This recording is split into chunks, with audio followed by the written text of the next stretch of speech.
Okay, so I'm going to show you how I use my map of the table where every part of me has a seat, and it's dynamic, so it's always evolving, it's always changing, and it's always things are emerging, things are hitting, things are uh, in the light.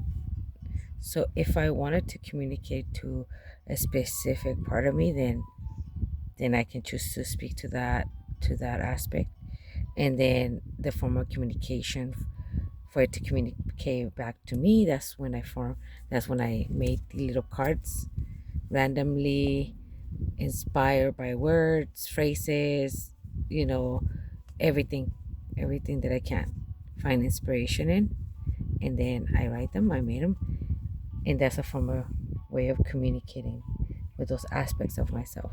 Now, if I just want to do it random, I use the little charms that I have, and I kind of say, okay, which aspect of me wants to talk to me, and I'll just drop a few, whoops, a few charms and see what wants to speak to me.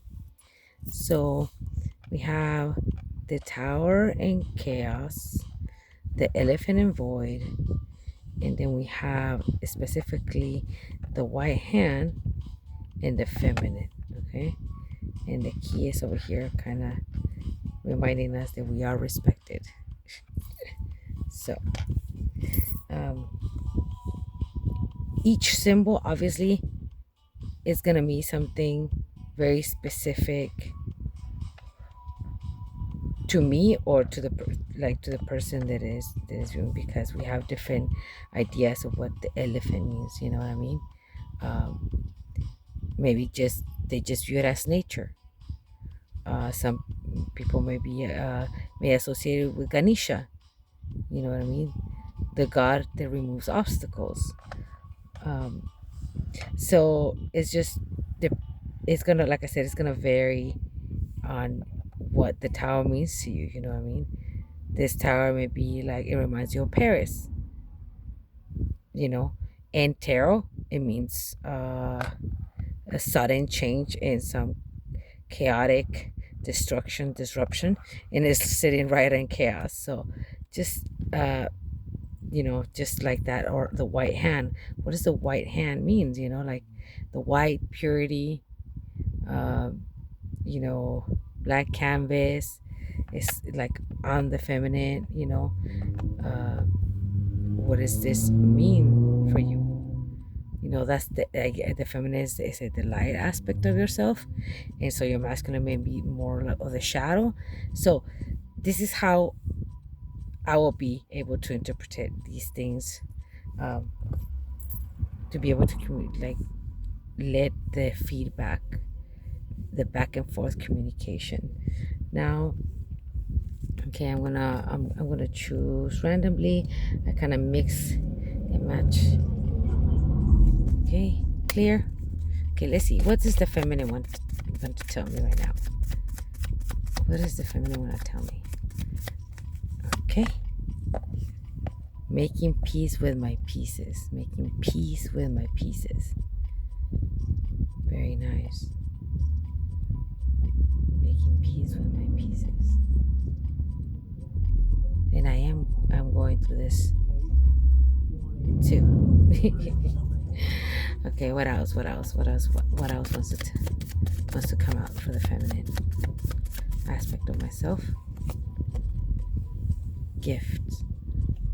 Expression of one's unique creative genius and higher purpose. Oh, I love it. Now, let's see. What does chaos want to communicate? What does chaos want to communicate? Okay, clear. What does chaos wants to communicate? Let's give it a voice. Oh, okay.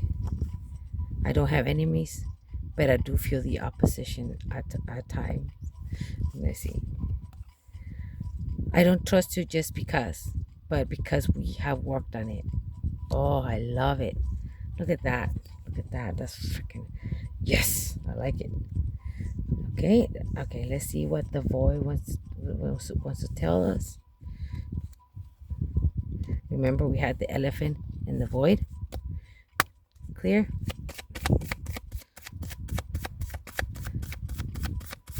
Let's give it a voice. Void. I feel these two cards. Skeptical. Mover and shaker. The archetype of the mover and shaker. A dynamic, ambitious, innovative personality. Expansive powerhouse. Okay, so that's the archetype of the mover and shaker. The skeptical part of me that wants to speak. Okay, let's see. What else? What else? What else wants to tell me? What else? Let's see. Clear. Okay. What else does the void want to tell us? The void. Flow mode on. Just let it flow. We press that button and we just let it be. We flow. Okay. What else? Okay, so it had landed. Oh, the key on we are respected. Let me see if I can show you that. We are respected, right? Because all of these aspects of myself are respected. They're valued. Okay, they matter. They take space. They're loved to the best of my ability. Okay, so I'm gonna remove that.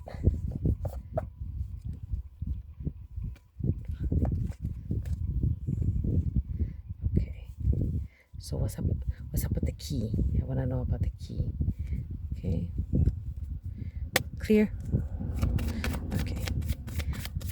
What is the key symbolized on the we are respected? Guilt, huh? We open up the guilt. Okay, that's a humanity's core wound. I obviously will have it too. Okay. So, okay. The mental landscape. Okay, the guilt in the mental landscape in the brain. Okay, what are we feeling guilty about?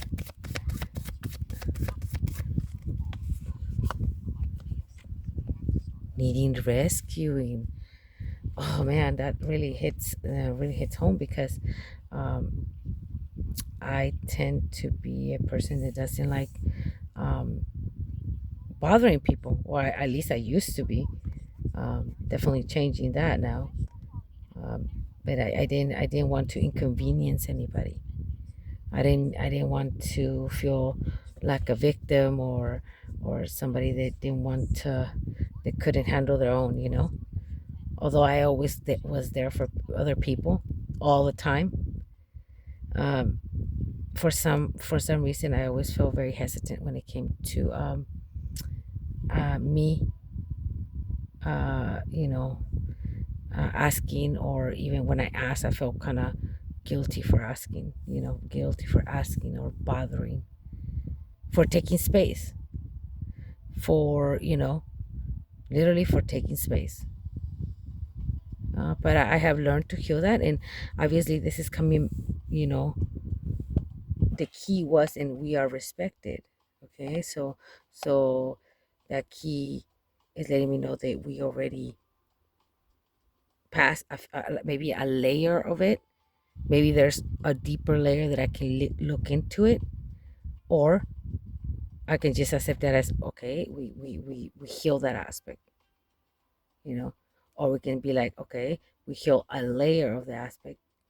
There's opportunity for a deeper, if there is something to go deeper, if there's a root, then we'll find it. Depends how much time I want to invest on myself, on this humanity's core wound that also affects me.